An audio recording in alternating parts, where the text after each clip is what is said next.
look at, I know years ago when someone would ask what would be the impact of school-age children on a project, a lot of times they would come back and say, well, it's like we had that one on the Blackhurst Pike. It's like Valley Brook. Valley Brook has 100 students going into the schools, and they compare it like that. But I guess they could do it on their own. We just can't ask them for it. Am I right? It comes out sometimes during the testimonies before planning boards when they're assessing it. A question will come up either from the public or a board member. Do they have any statistics? What's the impact? And usually an applicant is prepared and will address those things. But I think, as Ken was saying, you can't deny it if you feel. That's interesting. Yeah, I've heard those discussions in prior approvals and things like that. I thought it was a requirement and part of the assessment and part of the approval process, but I guess not. Okay. I have read quite a bit about this facility and about this application.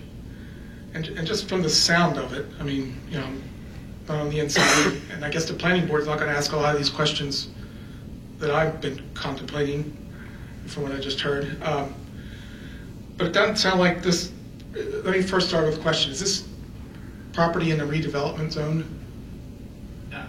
No. So they will not be able to apply for any kind of tax abatement or pilot or anything like that as part of. I don't know if that's necessarily true. Is it? The whole township is in a tax abatement area. The whole So they. township is in an area that allows tax abatement. So they, saying that, they can, this facility can potentially apply for a tax abatement. Are they a nonprofit organization?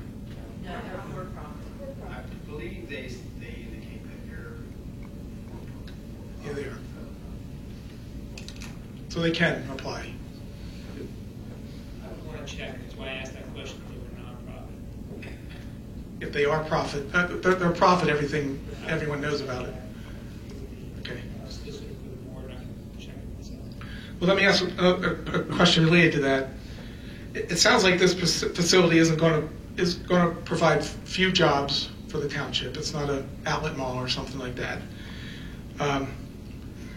It does, based on the business model, it sounds like it's going to provide few benefits to Gloucester Township residents. They're going to draw from high-end customers from all around the region, not just South Jersey, but further than that.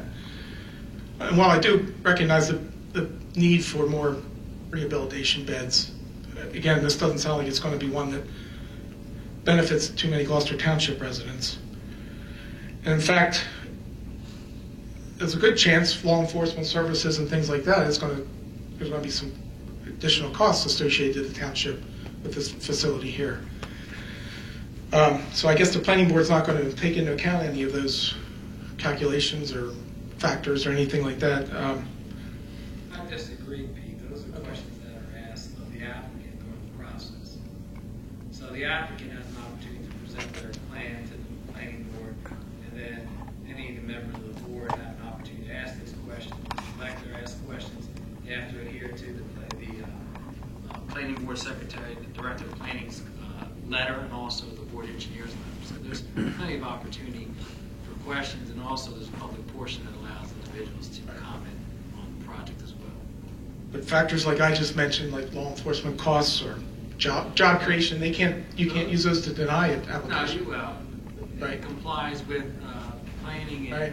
So those our ordinance. questions will just be make them sweat it for a couple minutes, but it won't have any impact. But it's permitted use.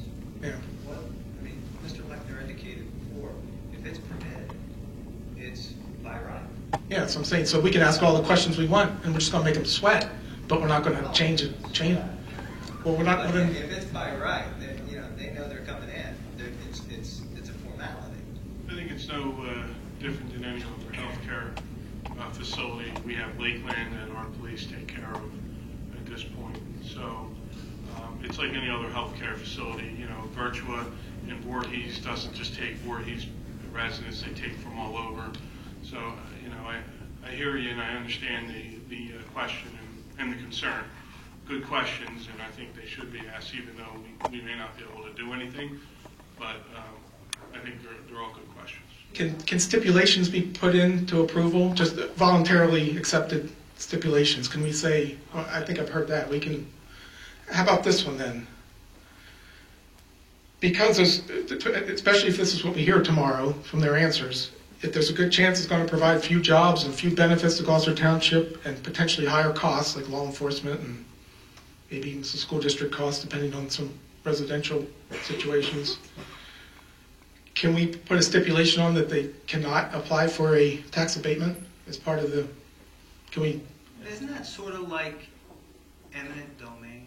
You're taking something from the property owner that they're entitled to for no good reason at all. For no reason, I mean, why should they do that? You understand? Let me just comment. I have to understand that the hearing before the planning board is quasi-judicial in a certain sense. So, I mean, for council to sit up here and say, yeah, you can do that, you should, I think that would be inappropriate for this governing body to answer some of the questions that you're putting to them as an opinion. I think that you don't want to taint from the governing body a message out there to planning board members or public as to what they should be doing, in a sense giving a hint as to how the governing body feels about it. I think that would be inappropriate. I do believe when you're before a planning board, whether you're attorney for residents or the applicant, those type of questions are important, especially if the applicant might need a minor variance for something, and there are some issues. Sometimes you get concessions out of an applicant on those points, because an applicant can agree to do something voluntarily if they choose as part of their development, part of their project. But I think it might be somewhat inappropriate for council members to say, you should this, or yes, you can't do that, you should try to deny. I think that's inappropriate for this governing body to interfere. I understand. Yeah, I did start out with hypothetical questions, but then got a little more nitty-gritty detail, so you're right. I should stay away from the detail at this meeting.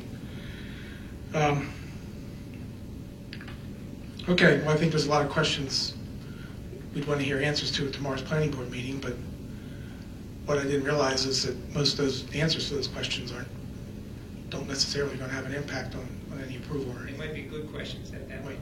Yeah. Okay, thank you. Thank you, Pete. Linda?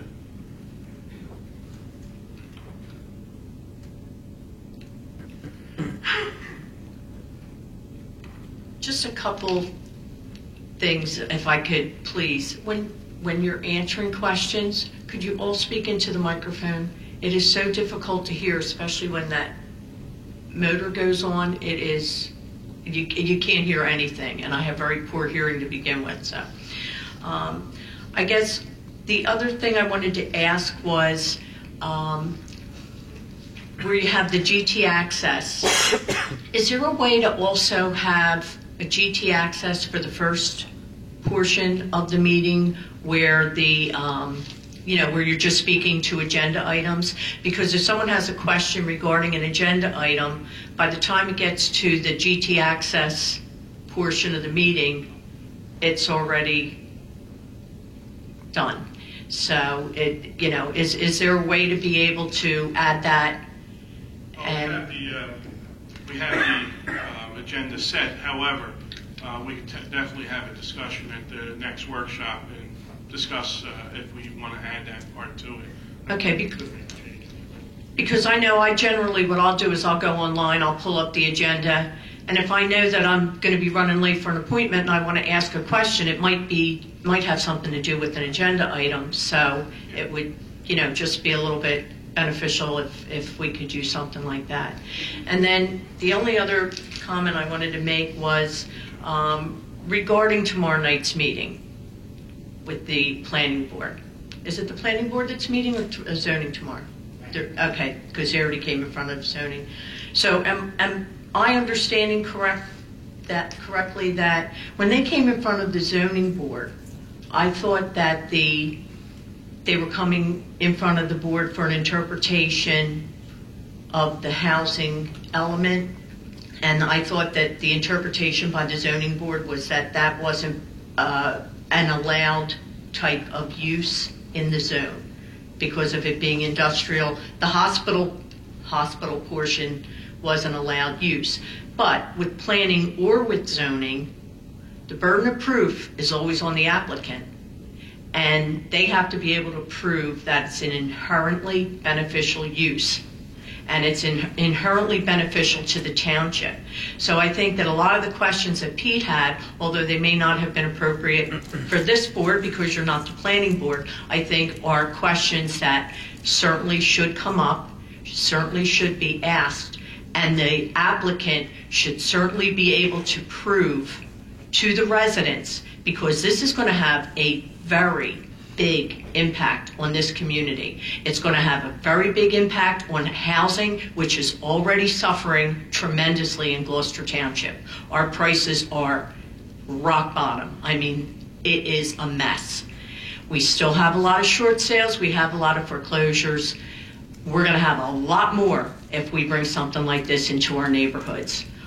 And I think that people really deserve to be able to hammer them tomorrow and make sure that when they're, coming through with their testimony, that we have the right to ask these questions and they should be able to answer them sufficiently. They didn't put it in Haddonfield. They would never get this through in Haddonfield. I think we need to be just as tough.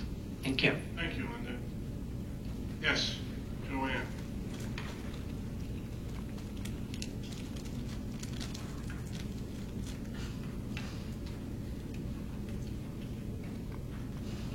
Not touching it. Joanne Carr, Timber Birch. I wanted to mention about the Blackwood Lake. You already passed. Do you know when they will begin working on the Blackwood Lake Dam, and how long it should take, and how happy the residents are?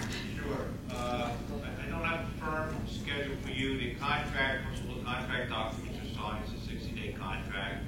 Hopefully they can complete it in 60 days. We do have our dam safety permit that's been a hold up so far. We got that last week and a half ago. The first step is to get the contract signed, obviously.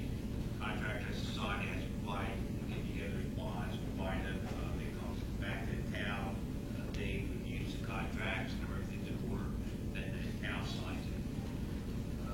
DEP is requiring that we submit or send the submittals that the contractor sends to us up to their office for review, for the grouting system we're putting in. That's going to add a little delay. I don't know how quick they're going to review it. Something perhaps I wasn't anticipating, and I don't see the date for, but it's part of permit requirements. Christmas. I'm hoping that, I'm still hoping to get it done long before Christmas. Hopefully, construction will start in 30 days from today, knock on wood, and then be complete 60 days after, so 3 months from now will be done. Super, thank you. I appreciate. I'm glad that's That's getting my goal, finalized. whether I meet that first state involved, for the year. Oh, I have faith in you, John. The other thing, I have a question. Coming down Summerdale Road, there's a sign outside of the fiberglass property, and it says sale, and a phone number, and I don't know whether it's for a house that's in the development across the street. Okay, it's very confusing. It just doesn't say anything. Doesn't really look that official, does it? But I just thought I'd ask. You never know. I saw it too. I thought the same thing. I figured you would have an answer. Oh, and I wanted to thank Public Works and everybody, and the police and everybody for all their work. They really did a great job. I mean, there are still trees around, but there will always be trees around. So, but thanks again. Thank you, Joanne. Anyone else? Yes, ma'am.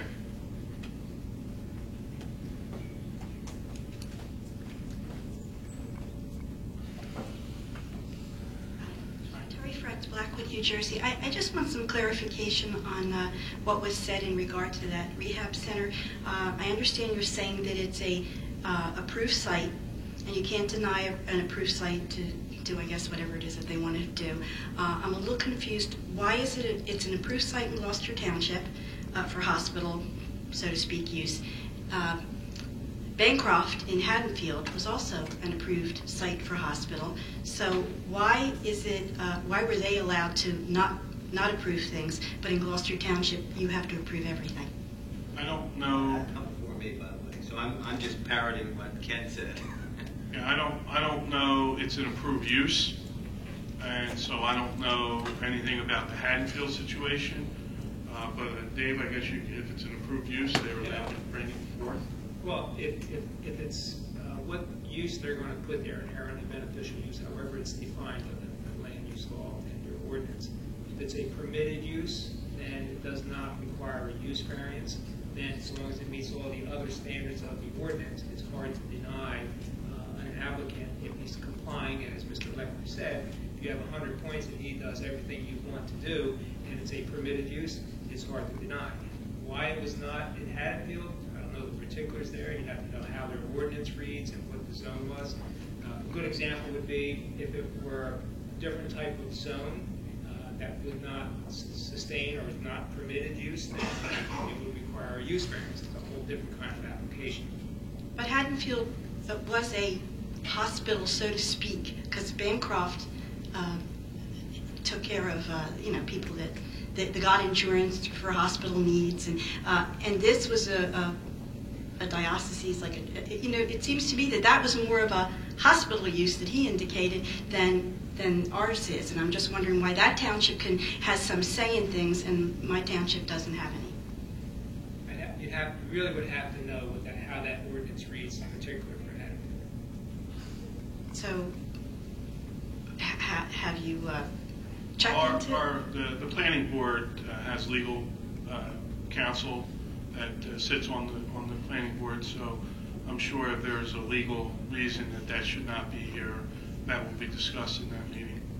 Okay, and I know that I was at the March meeting and that they were going to go ahead and try and build townhouses and whatever, and then at the last meeting you said that they've kind of abandoned that for now, but they may go back once they get started in doing what they're doing and try and put housing. Will they try to put housing in the building that they're asking for a variance for tomorrow, or would they be, or do you know, would they be looking to expand it even further? And you know what their what the step is for tomorrow? The application that before the board tomorrow is only for a minor site plan of the existing condition.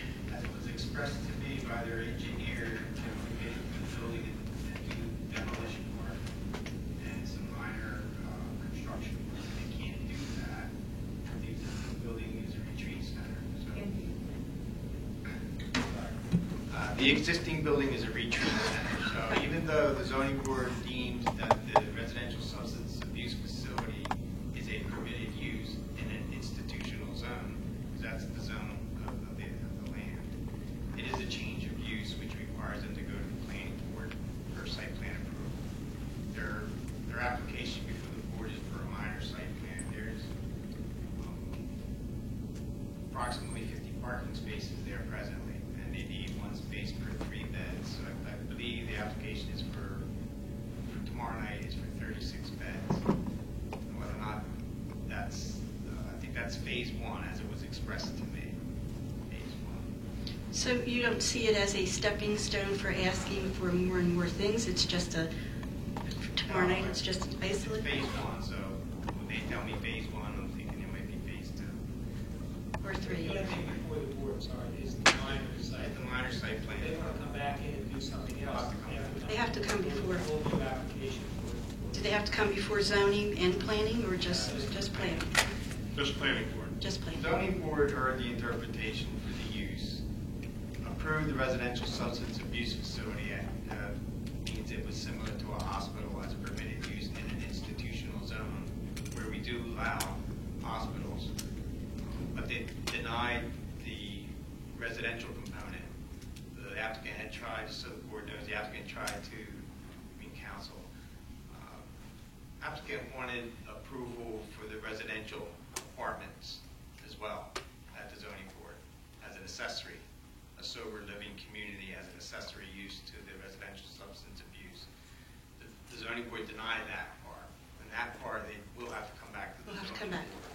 So that'll be advertised, and the residents will know that they're coming forward and asking. As Mr. Carter says, the planning board and the zoning board are both quasi-judicial bodies. They're more or less like a judge and jury all at once. So I'm not sure if we're saying too much or not. Come to the meeting tomorrow night. Oh, I am. I am, and I think a whole lot of other people are as well. Great, thank you. Ken, when do we get involved in this process? When does somebody come and ask us for permission? For this application, Yes. they would. They would. Oh, they could. Jennifer, would you hear?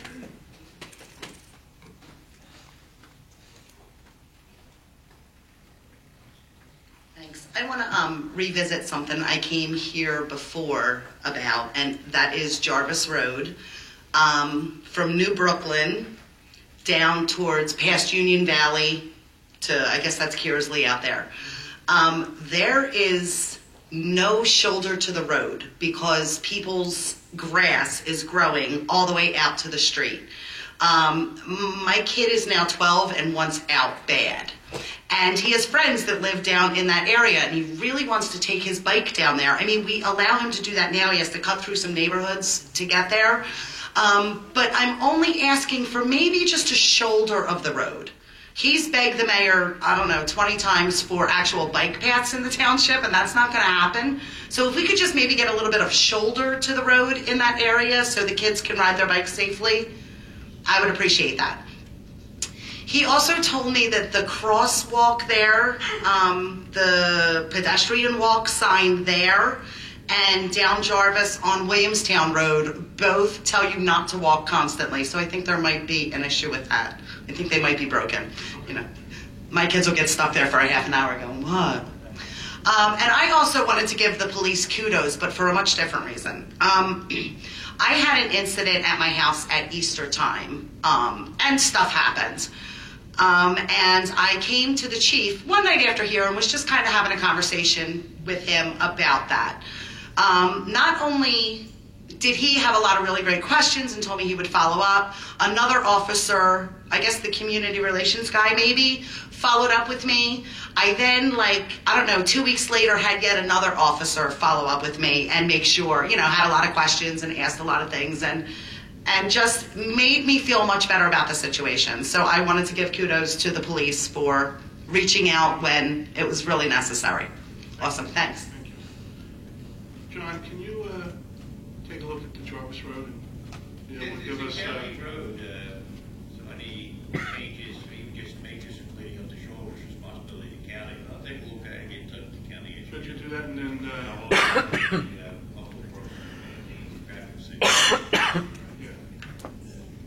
And then if you could have something for our workshop, I'd appreciate it.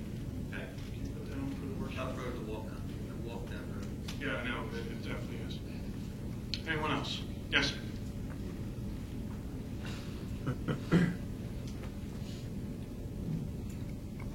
James Pildis, Glen Oaks. I just wanted to ask if you guys were aware that in January minimum wage went up to $8.38 because the township, as a citizen, as an employee too, for the Gloucester Township Rec Department, a bunch of us just opened up our paychecks and we found out we were still making $8.25. I don't know if we tried to contact them.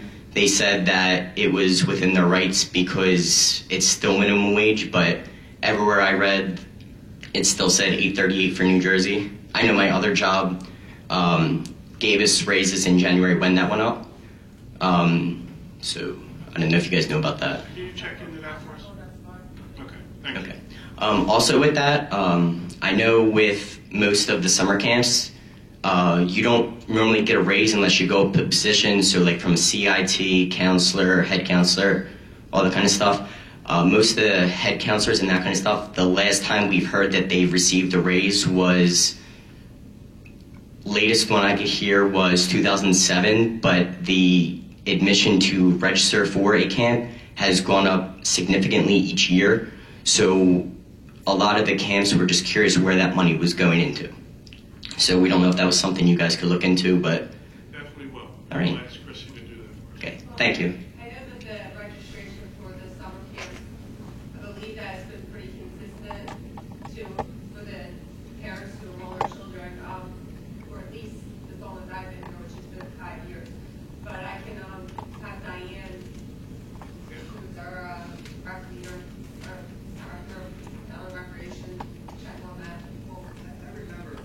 President, that we had a presentation with regard to the fees and the costs associated with running the program, and they were trying to keep it as low as they possibly could.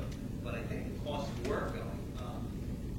So I know that they make presentations anytime they want to increase the fees.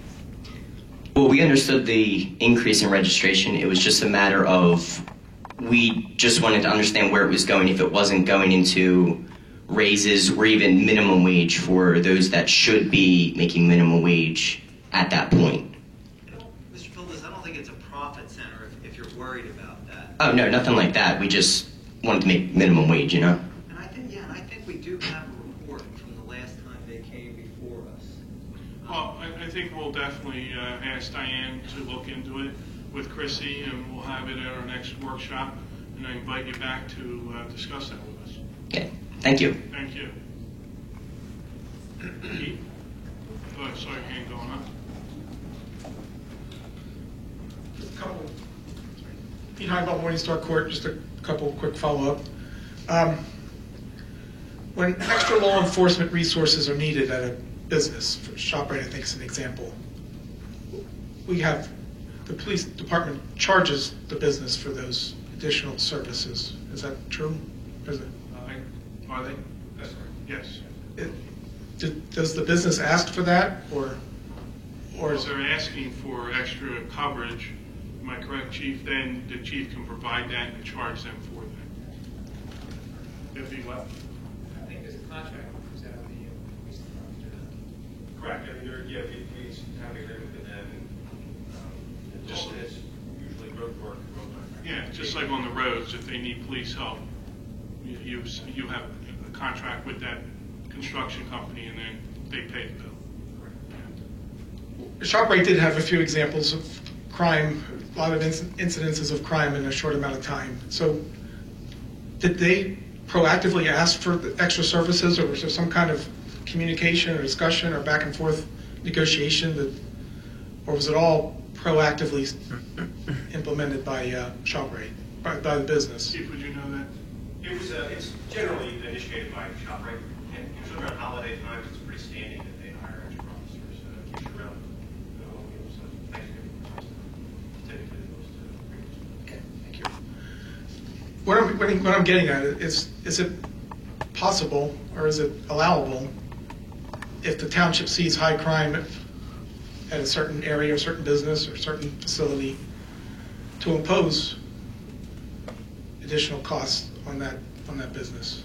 Well, I know that there's been issues in other areas in the past, maybe even before Chief Earl, that they would approach those areas as community policing, and then work with them and giving them ideas and stuff. However, I don't think we solicit that. Am I correct? That's right. So they reach out. I know we know where the crime is coming from. I know our police is very active, proactive, and then we work with those areas. Okay. I was keeping those questions hypothetically as I could. I was thinking of the facility while I'm asking those questions, but that's off the record. Just one other question.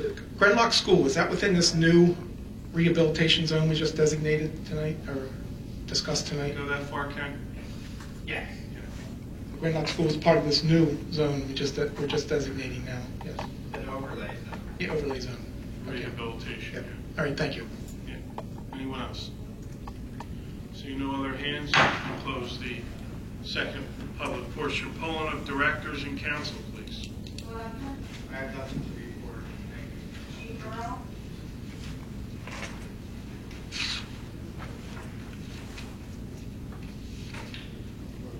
Evening, Mr. President, good evening, Council. Just a couple of quick items you may have seen over the weekend. 2 officers were injured during resisting arrest. Just give you a quick update on them.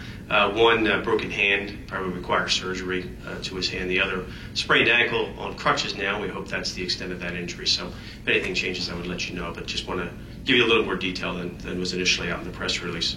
On a lighter note, August 4th, National Night Out coming up. I'm sure it'll be a great year again. The storm response was certainly great to see the email again, and I will tell you that I put out a letter during the storm. And in my whole career, I've never seen the community act that way in a positive sense. I mean, I don't think there's a day that goes by anymore that you see on the news nationally where maybe police are under some different scrutiny. But here we had officers being handed water and thank you and many emails that have come in over